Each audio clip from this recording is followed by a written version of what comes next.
God bless you, my dear students. Today I am going to explain Theorem 6.3 from your NCERT book, and it is also known as AAA similarity criteria, triple A similarity. So let's see what is it. Write statement first. If in two triangles, दो triangle है, corresponding angles are equal, इस दोनों triangle के angles जो हैं वो आपस में इक्वल है किसी ना किसी एंगल पे,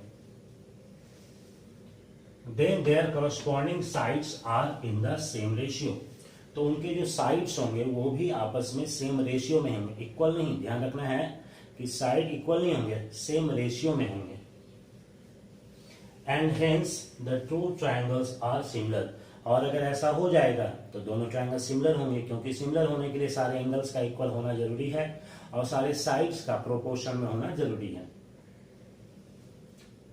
गिवन में दो ट्रायंगल दिया हुआ है, मान लेते हैं एक ट्रायंगल एबीसी और दूसरा पीक्यूआर, जिसमें एंगल ए और एंगल पी इक्वल है, एंगल बी एंड क्यू ये दोनों एंगल इक्वल है, angle C and R equal है, ये दिया हुआ है।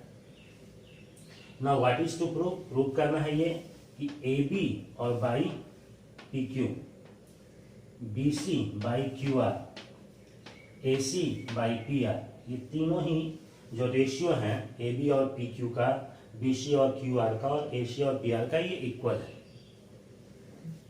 ध्यान रखेंगे कि कंस्ट्रक्शन के लिए हम लोग ऐसा कंस्ट्रक्शन करते हैं जो कि प्रूफ में हमारी मदद करे। हम लोगों ने पढ़ा है basic proportionality theorem, that is also called Thales theorem. उस थ्योरम का हम यहाँ यूज करेंगे और इसको प्रूव करेंगे।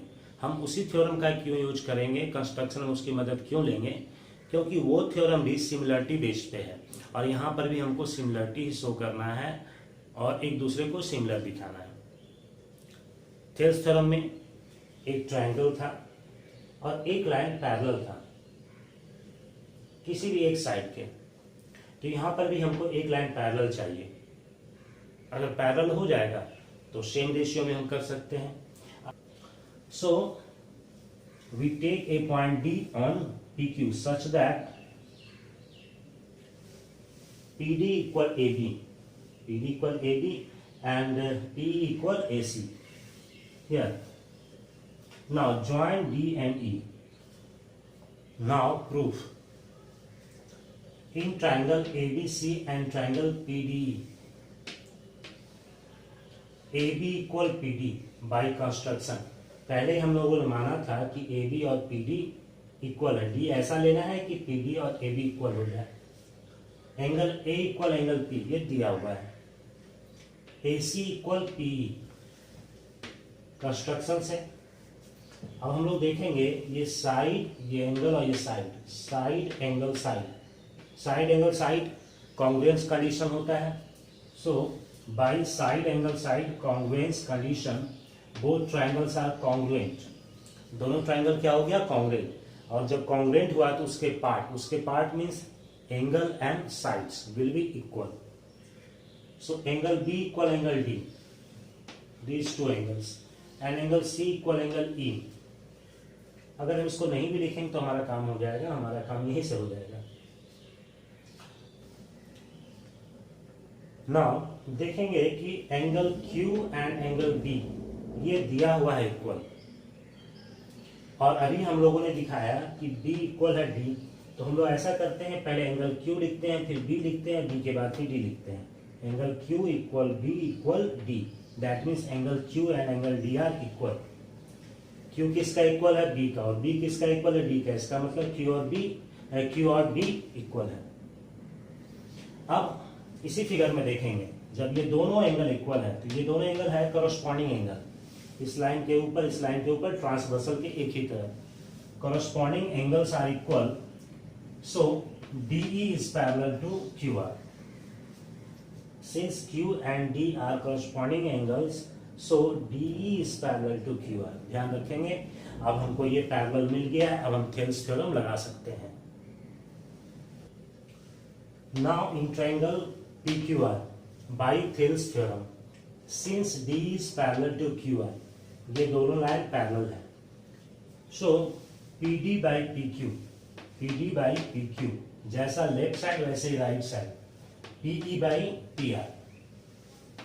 PR, और बाय कंस्ट्रक्शन ये PD और AB इक्वल था और PE और AC इक्वल था, तो हम लोग यहाँ PD को चेंज करके AB लिखेंगे और PE को चेंज करके AC लिखेंगे।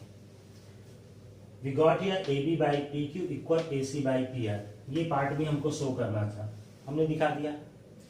अब अगर इस पॉइंट को E को यहाँ ना लेकर यहाँ लिए होते, तो जैसे अभी AB by PQ और AC by PR आया, उसी तरह से हमारे पास अगर यहाँ पॉइंट लेते तो आता AB by PQ and BC by QR, ये आता। अगर हम दोबारा इसको करें तो ऐसा पा सकते हैं कि AB by PQ equal BC by QR।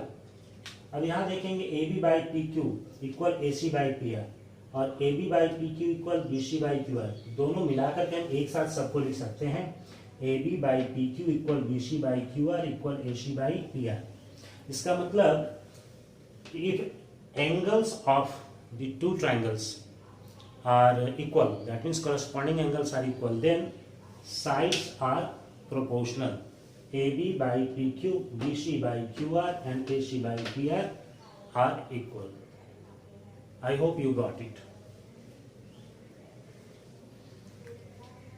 Okay, thank you.